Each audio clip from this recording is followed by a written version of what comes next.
मिट जाएगी हस्ती तेरी, मत झूठा गुमान करो। हे वीरों के वंशज जागो, शस्त्रों का संधान करो। हे वीरों के वंशज जागो, शस्त्रों का संधान करो। अपने समाज की बेटी सुप्रिया के साथ जो जघन्य घटना हुई है, इसकी भरपाई हम कोई भी कीमत चुकाकर नहीं कर सकते। हर समय हम सशंकित रहते हैं, हम डरे रहते हैं, हम सहमे रहते हैं कि हमारे साथ कोई अनैतिक दुराचार न हो जाए। और महीने 2 महीने में हर वर्ष यह सुनने को मिलता है कि अपने समाज की बेटी के साथ बलात्कार हुआ है, जघन्य अपराध हुआ है, जलाकर मार दिया गया है, बेध कर मार दिया गया है। इसी सापेक्ष में अपने समाज को ललकारती एक कविता प्रस्तुत है। कभी बेध कर कभी धौंस कर, कभी बेध कर कभी झौंस कर बेटियां मारी जाती है। जंगल से बागों में आकर भेड़ियां भूख मिटाती है। जंगल से बागों में आकर भेड़ियां भूख मिटाती है। बड़ा अजब है इतने पर भी, बड़ा अजब है इतने पर भी रग में उबाल न आती है। ऊपर बैठ पुरखों की आत्मा अब धिक्कार लगाती है। ऊपर बैठ पुरखों की आत्मा अब धिक्कार लगाती है। अस्त्रों के संधारक कैसे नींद तुम्हें अब आती है। नित नित जख्म नए लग रहे क्यों खंजर सुस्ताती है। नित नित जख्म नए लग रहे क्यों खंजर सुस्ताती है। जब जब भी अपने समाज पे, समाज ही नहीं अपने राष्ट्र पे विकट परिस्थिति आई है, घोर समय, घोर विपदा का समय आया है, तब हमने, हमारे समाज ने, हमारे पुरखों ने, हमारे पूर्वजों ने अपना खून बहाकर, शस्त्रों का संधान कर इस धरा पर से अत्याचार को मिटाया है। लेकिन आज हमारे शस्त्र कुंद हो रहे हैं। हमारे हौसले जो बुलंद थे वो आज जमींदोज हो रहे हैं। कारण क्या है? टटोलना होगा। अस्त्रों के संधारक कैसे नींद तुम्हें अब आती है। नित नित जख्म नए लग रहे क्यों खंजर सुस्ताती है। कभी बेध कर कभी झौंस कर बेटियां मारी जाती है। कभी बेध कर कभी झौंस कर बेटियां मारी जाती है।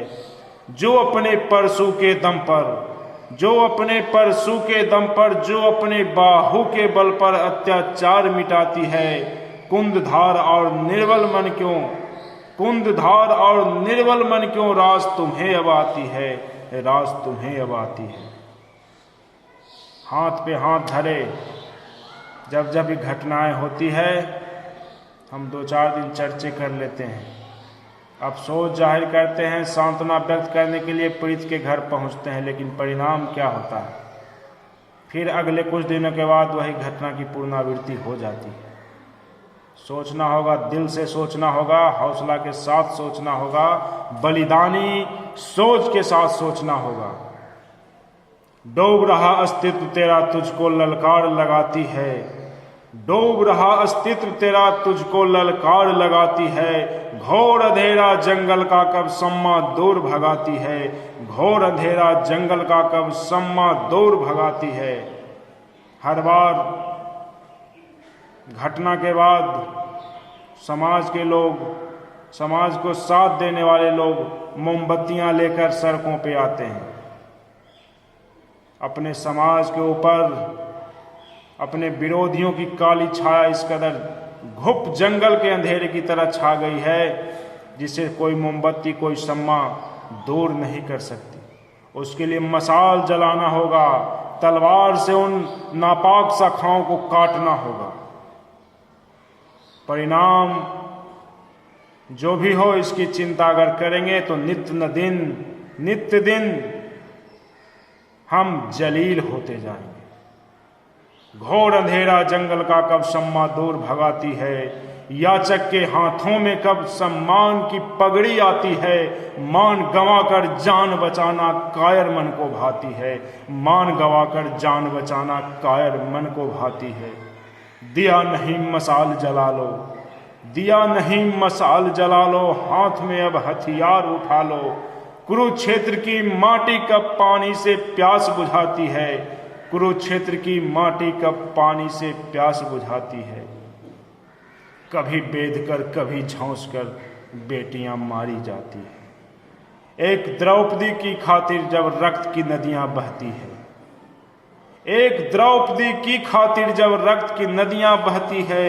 रोज बेटियां अस्मत खोकर क्यों कटती और जलती है। रोज बेटियां अस्मत खोकर क्यों कटती और जलती है।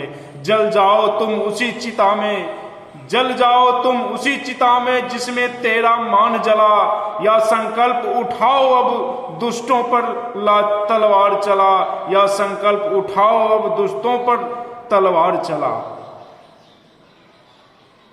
याचना करने से, भीख मांगने से सम्मान नहीं बच सकता है। सम्मान बचाने के लिए अपने गर्दन को तलवार की धार पे रखना होगा और तभी हम दुष्टों का गर्दन काट सकते हैं, उसके नापाक इरादों को काट सकते हैं, लहूलुहान कर सकते हैं। लहू से लिखा इतिहास ही स्वाभिमान बचाती है।